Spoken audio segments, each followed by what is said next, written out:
Ontem a gente não tomou exatamente um susto, mas a gente foi informado pelo presidente do Banco Central que a taxa de juros deve ficar no patamar mais elevado, está no patamar muito elevado, por mais tempo do que se imagina, do que se imaginava, do que se podia esperar e tal.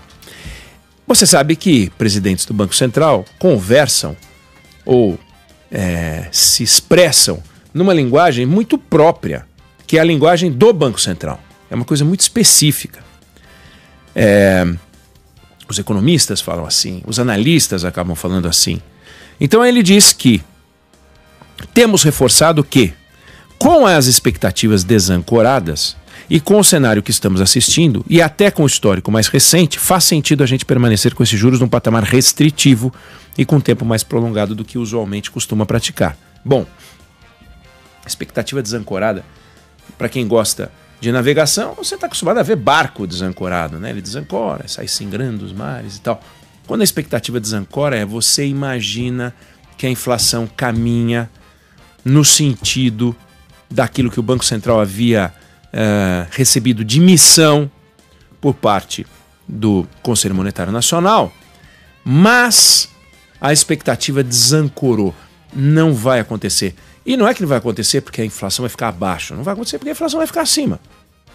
Então, diante da expectativa desancorada, diante do cenário que a gente está vendo e com o histórico recente que a gente enfrentou, internacional e nacional, faz sentido a gente permanecer com esses juros num patamar restritivo, foi o que disse o presidente do Banco Central. O que é uma informação que a gente tem que lamentar, mas que a gente tem que olhar com o devido cuidado e atenção. O Brasil tem um histórico de irresponsabilidade.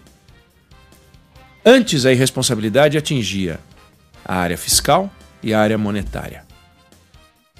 Para se ter uma ideia, o tempo médio de permanência de um presidente do Banco Central, porque a gente não tinha mandato, agora tem mandato de 4 anos, de 1986 para cá, dá 2 anos e 1 mês, contra quase 8 anos do Banco Central nos Estados Unidos, onde há mandato.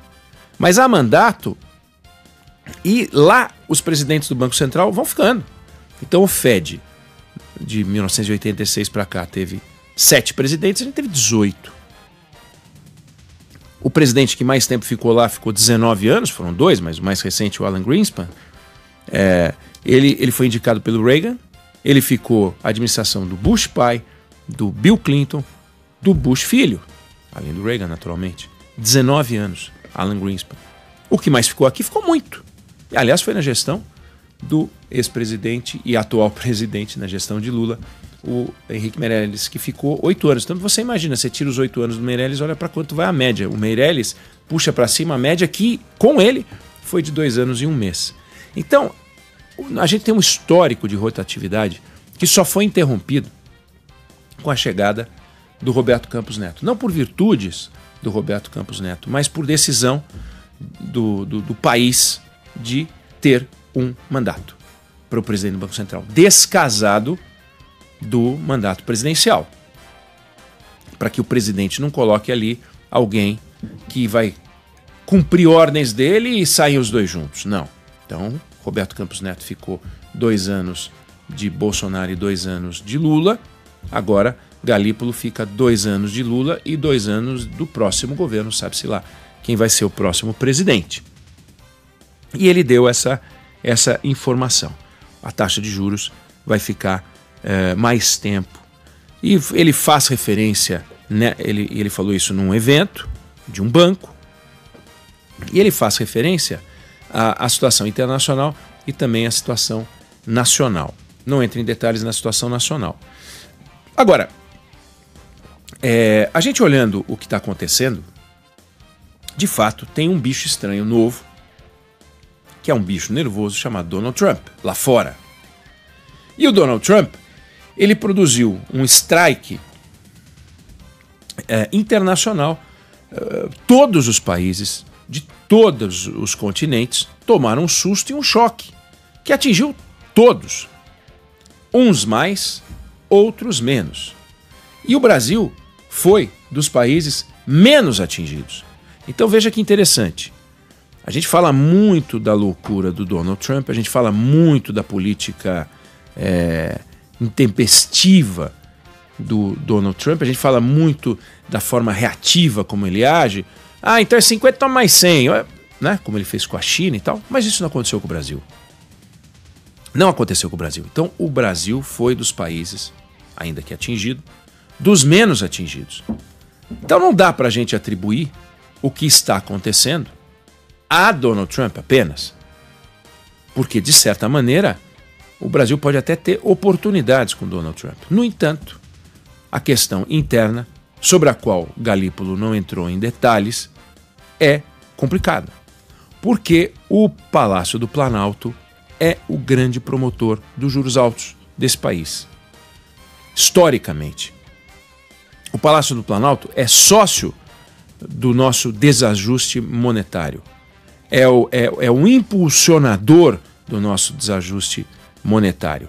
Atribuir os nossos desafios só às atitudes de Donald Trump é esquisito.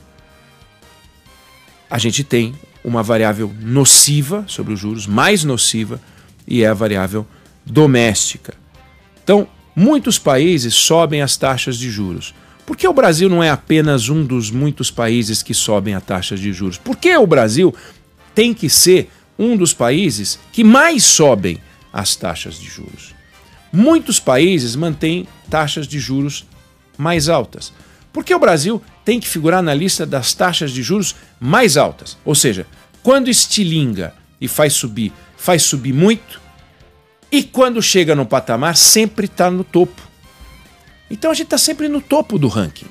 A gente não está no topo do ranking de desenvolvimento social, a gente não está no topo do ranking de educação, a gente não está no topo do ranking de ambiente para quem quer fazer negócios, a gente não está no topo do ranking do IDH, a gente não está no topo do ranking de nada. Agora, no topo do ranking dos juros altos, a gente está.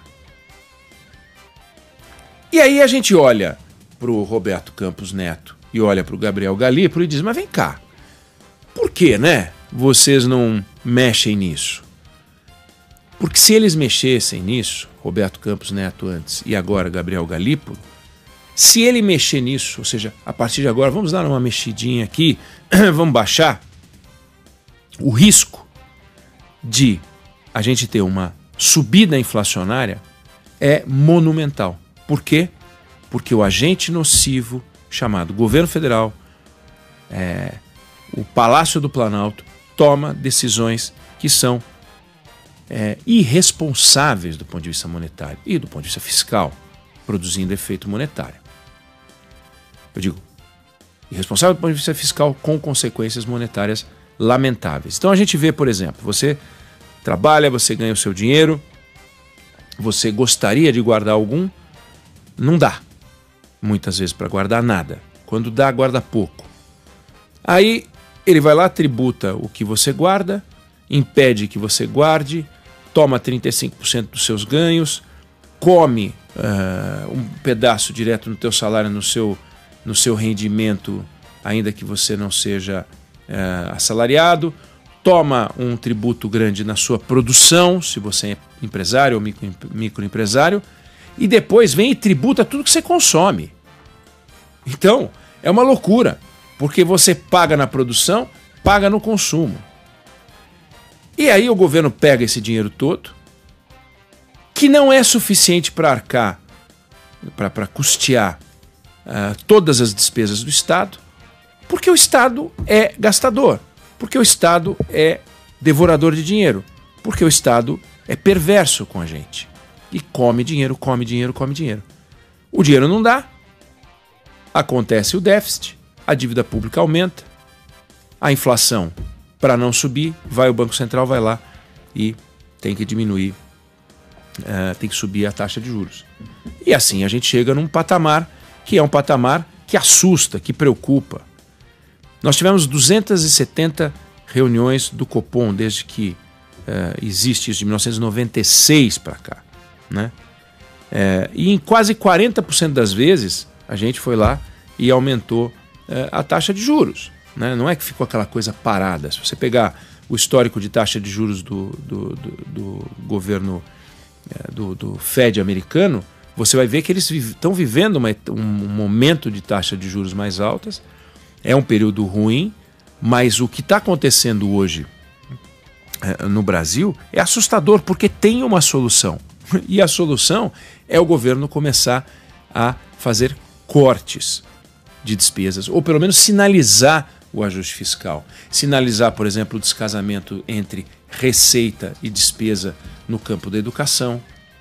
Porque você não precisa, nós já falamos disso aqui, você não precisa, toda vez que você tem um aumento de salário, que provavelmente não são muitos, porque ultimamente está difícil ter aumento de salário, mas vamos imaginar, toda vez que você tem aumento de salário, você vai pagar mais na escola. Não tem uma ligação, uma coisa não se conecta com outra. As despesas da escola são as despesas da escola, os seus ganhos salariais são os seus ganhos salariais.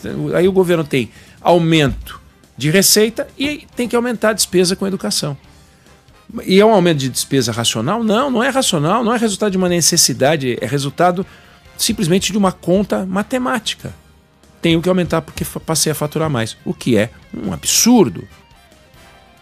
Então esse governo indomável, esse governo guloso, obriga o Banco Central a ter um tratamento da taxa de juros, que é essa que você está vendo. Seja o Roberto Campos Neto, que o Lula acusava de ter um comportamento anti-Brasil, seja o Gabriel Galípolo, que o Lula diz que vai ser o melhor presidente do Banco Central da nossa história. Os dois fazem literalmente a mesma coisa.